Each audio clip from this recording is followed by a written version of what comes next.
guess I had to go to that place to get to this one. Now, some of you might still be in that place. Welcome, everyone, to today's program. This is Deborah Tavares with StopTheCrime.net on the Rinse Radio Network. Today's program is going to be most important because we're going to be addressing the psychotronic weapons of mass mind control and what is occurring with the stealing of our minds, the invasion of our brains, controlling of our thoughts, our emotions, and directing physical action into unsuspecting human beings. Now, today I just found an announcement, and you can find it. It was produced August the 6th of 2014, and it's entitled, "The U.S. may well be positioned to make transition to 5G cellular networks," reports find. And I'm going to bring on my most special guest today to discuss what the increased transition to 5G cellular networks is about and how this fits in to the mind warfare. I'm very honored today to have Dr. Preston James joining us. Preston is a social psychologist with a doctorate from a major Midwest Big Ten university, and he retired from private practice in psychology and marriage family therapy after serving the community for over 35 years, during which time Preston had many contacts with those associated with intel and federal law enforcement. Currently, Preston is a columnist at the VeteransToday.com. You can watch and read his articles at www.veteranstoday.com. He's involved in research about the psychotronics or mind warfare currently being deployed in the community. Preston, I'd like to welcome you to the program and certainly have you comment about the increased direction that we're heading globally, actually, with this 5G network and what that means to mind warfare. Right. Thank you for having me on. I'm not an expert on cellular. However, my understanding is that every time there's a new system that's revealed, it is more powerful, it provides more penetration into brain tissues, and at the same time it's accompanied by additional features that were not available before for the user, which makes it very positive to the user and even habit forming for many. For example, if you go to any university and sit there, when class is let out, what you see is people will immediately start talking on their cell phones, and even when they're walking with their friends, they won't talk with each other. They'll talk on their cell phones. I've sat in the lunchroom at universities. I've seen people come together, married people or people that are engaged or going together, sit down and have lunch together and text the whole time to other people and not say one thing to each other. That's exactly right. Well, I wanted to also talk about the fact that we're seeing very ultra-high tech for hive minding, the process to bring most into a central psychotronic hive mind. Could you explain to the listeners what a psychotronic hive minding is?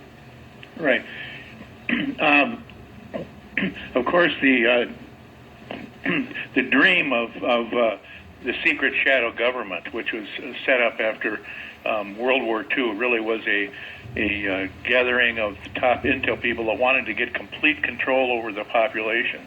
And, of course, they were very well versed in Edward Bernays' methods, Wall Street advertising, and types of mind control that were acceptable then considered to be okay. So they knew if you spent money on advertising, you would get a return in terms of increased sales. But what they wanted to do was to come up with the best science possible and create a scientific fascist regime where people could be completely controlled. So what they did is they had various policy study groups that were associated with the CFR, and what they did is they hired scientists to look at various kinds of hiving behavior, such as in honeybees and birds, how birds could migrate 2,000 or 3,000 or 4,000 miles, end up within 10 square feet of where they left. They were very curious as to how this was done, and what they discovered was that there are magnetic molecules inside the brains of bees and birds that really serve as a little miniature GPS system. But it does more than that, because there's a type of communication between the bees and the hive and the queen bee, which goes through a different dimension. It's a quantum type of communication. And so what they wanted to do was to mimic this in people, isolate these chemicals, and then create the same kind of relationship with people to a central hive. And what they did was they found out that it was basically a quantum physics phenomenon, where if you have two neutrons and one electron that's entangled, spinning around each one, each neutron, so it's spinning in a figure eight around both of them, and then they have new quantum computers where they can connect two computers maybe by 100 miles with a fiber optic, and they can take and separate the neutrons, move one neutron away from the other, and what they found was the same electron kept circling both. So they thought, well, this has to be exceeding the speed of light to do this, because it didn't slow down. So when they cut the fiber optic, they found out that the electrons still circled both neutrons. And this was a shocking discovery, because what it meant was that the electron was going through some other dimension where there is no time and space as we normally think of it. And this is the whole quantum area. And this is what they've been spending literally billions of dollars on, is to try to tap into this dimension. And some of the new communication systems that the military has are very beyond black, top secret, use this method to communicate. And, so we literally are being taken over by technologies that most people are even unaware exist. And what we're seeing, of course, is the proliferation of cell towers, antennas, smart meters. We're being told that the telecom industry needs either a cell tower or an antenna for every 75 homes in a urban area. So what we're saying here, Preston, is this correct, that this is all setting us up? You've got it right. You've got it right. Yeah. If somebody took a week and spent your website and read every single thing on your website, I read most of it, people would be up to speed on this. It's an overwhelming amount of accurate information that you have. You've got by far the best website on this. But it's very, very well documented. And the thing about it is, if people become informed of this, it actually creates motivation on their part to get involved at a local level to try to slow this down and stop it, because the smart meter situation is becoming a threat. It's not a lethal threat for everybody right now, but in the future it could be. And of course, as we know, there's companies that have been raised up with billions of dollars behind them to manage the smart meters. OATI is one. Yeah, that's ODI, and actually we have that posted on our site right now. So for everyone who's listening, go to stopthecrime.net. Go to the home page where you'll see quick links, and then click on Hot Radio Show Topics. You can read about OATI. And Preston, this is alarming to know how many national networks are now in place without any of us knowing about it, and how it's done with low profile and through grants and contracts. That's right. That's right. And the people that work there, here's the sad part. A lot of the people that work there are foreigners. They drive big, expensive cars. They were paid lavish salaries. But they do not have a clue what the overall agenda is that they're working on. They're just, a lot of them are technicians and scientists, and they have a very narrowly defined role, and they do it. They do not have a clue that the whole purpose of this network of smart meters, the ultimate purpose is not completely deployed that way now, but the ultimate purpose is to tranquilize humans and selectively target humans and make them sick, so that if a person becomes a dissident, they will target them with different levels of correction. And if that doesn't work, then they will generate various debilitating and even lethal illnesses. That's the plan. It doesn't work on everybody, but it does work on a lot of people. Well, I can tell you this. We have a Fort Meade Army document under the Source Document tab on the website, and it says this, in quote, "Every human is subject to the effects of microwave heating, and the predictability is 100%. Slow onset of such frequency heating can be unrecognized by the person being irradiated. And we're experiencing so many illnesses in our country now, irritability, ringing of the ears, tendinitis, even bedwetting and ADHD and autism. The list is it's not an ending list, actually, because it is just what everyone is feeling, and they're going to Big Pharma to get the pills and all of the toxic drugs that doctors are unable to identify as being from the frequencies. And we're in grave trouble here. No, you've got it right. If you want to really tie this down, we'd have to look at it as a full or total spectrum attack on the human species, because these people have targeted every single vulnerability. They've used the television, they used cable boxes, they've used Blu-ray, they've used Wi-Fi computers. Anything that has any kind of emission can be used. Even your 120 AC current can be used to send through special waves that can entrain people's brains and create illnesses. So this is a total spectrum attack on the American people, and it's in the schools now. And it's in all the stores, the retail stores. It's in many of the factories. And the people that are setting this up in most cases do not have a clue what the overall agenda is. But the overall agenda is, Deborah, is to tie this whole thing together into a centrally controlled system, which will be controlled by substations like OATI substations, but all tied into the new NSA computer called Vesuvius at Bluffdale, Utah. And many people have experienced two things this summer. They've experienced ringing in their ears and headaches, and they've also experienced weird phone difficulties, dialing numbers that are where they dial a correct number but get a wrong number. They have a phone call that's cut off. They have echo. They have phone calls where they answer it, no one's there. This is all due to all phones in the United States have now been transferred over to central control at Bluffdale. So they're constantly scanned and tapped by this large quantum computer. It's the largest quantum computer in the world. If something is said that is on a red list, then it triggers that to a higher level of management where it can be transcribed, or it can go to a live ear at a fusion center.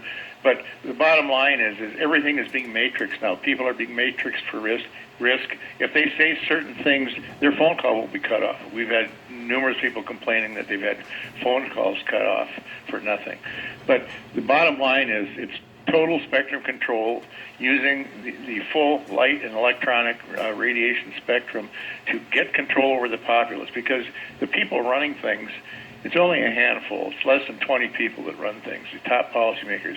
And they're very afraid because the Internet is a new Gutenberg press. Your website and other websites like it are causing tremendous problems for them. So they're running a race. They know they only have so much time to get control and to successfully hive the humans. If they do not do it successfully, they know they're toast.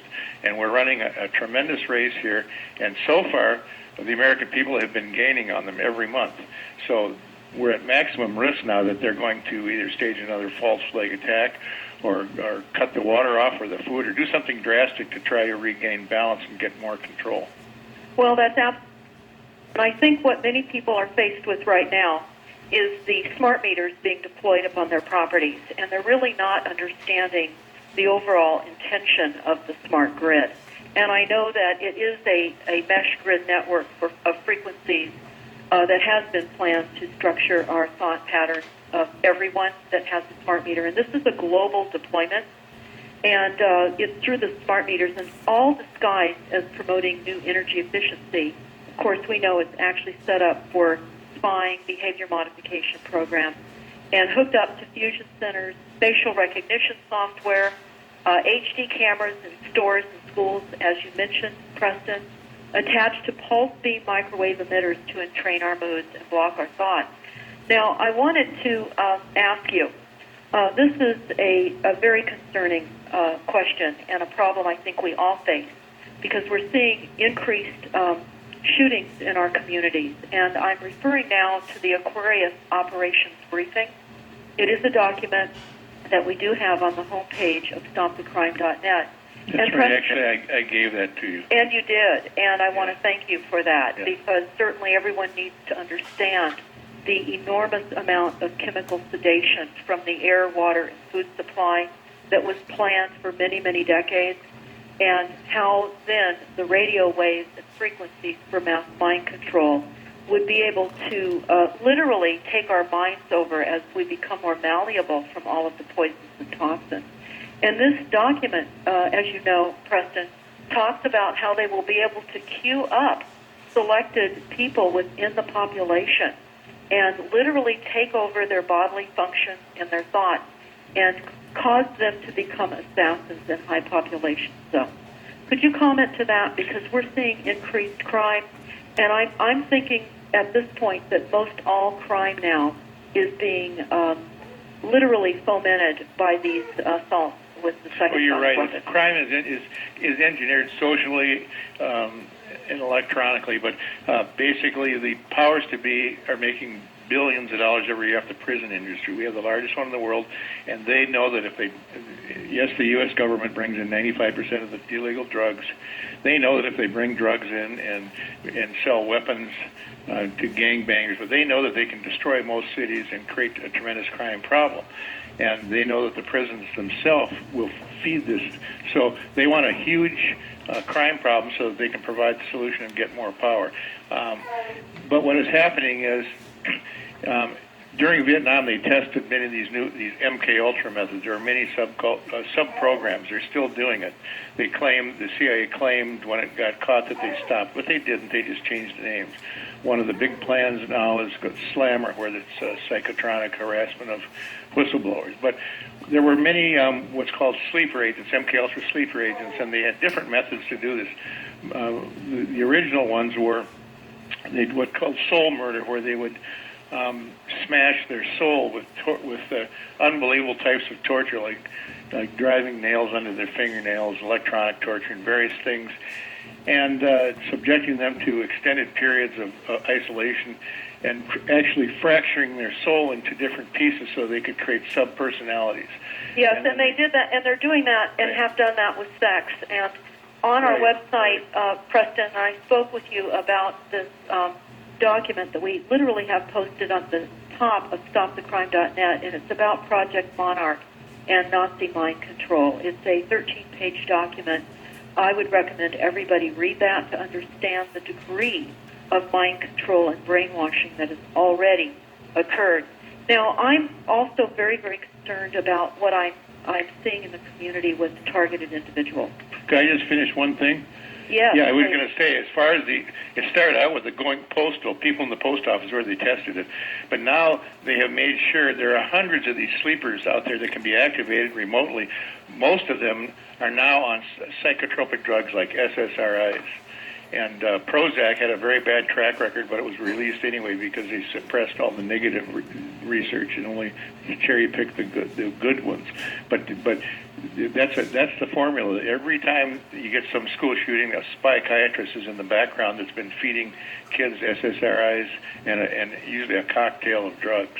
But these kids can be remotely activated electronically, so you're correct on that.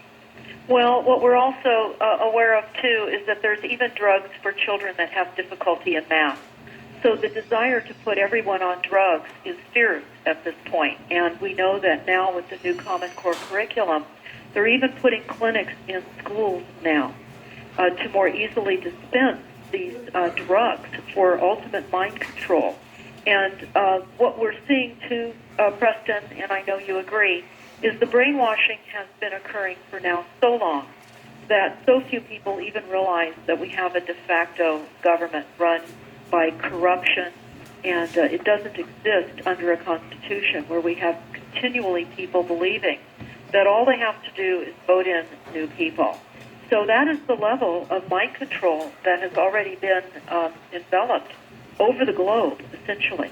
And that's a huge concern because now what we're seeing on this new battlefield in the United States with these silent weapon systems and weapons at the speed of light targeting people are literally targeted individuals that are being seriously injured and harmed by these directed energy weapons. And we're being told when these people talk to us about this that they're feeling, that they're hearing voices in their head, that we should look at them with disdain and figure that they're just a mental case, when in fact these are very serious problems and they're contributing to very serious medical problems as well. And I know you've worked on this, so I'd like you to expound about the targeted individuals to the audience. Right. I've worked with a number of individuals that were, in every case, that they ran into trouble with the government and said no to the government. But one individual was married to a monarch slave who would disappear on missions or whatever, and when she was home, his family was attacked psychotronically to keep him in a weakened state so that he couldn't do anything. I went over, I measured the emissions. I have equipment to do so. And so this is real. Another case that's not very well known, but there was a businessman. They traveled all over the world, and when he came home, the CIA usually jumps people after the third trip, but they jumped him and said, all right, we want you to gather information for us on these trips to give us notes. So that worked for a while. He said, fine, I'll tell you who I meet with and whatever. After a while, they said, no, we want you to plant bugs now in their offices. And he said, no, wait a second, I'm not a spy. You're putting me in a situation where I could be arrested and executed for, espionage in a foreign country. I'm not doing that. And they said, oh, yes, you are. And so he said, no, I'm not. So then after a while at home, he would come home from work, close his door, and he would hear dice rolling inside his head and all kinds of things. So he put himself in the psych ward, thought he was cracking up, and passed all the tests, and then came home. And then what happened is he was referred to somebody that had experience in this, who had worked for the CIA, and said, listen, I will testify for you in court. You need to sue the CIA. Here's who's doing it to you, and I will be a witness. So we actually had a former CIA person that was a witness and had made out an affidavit and been deposed and went to court and sued the CIA. So when it got to court for the lawsuit, Stanley Sporkin, I think it was, the attorney from the CIA, called up and told the judge, quashed it under national security, so the case went nowhere. Yeah, that's what we're finding with lawsuits, because we don't have a judiciary system that serves us. And sadly, that is our reality. We're going to continue with this on the other side of the break. Thank you, Preston.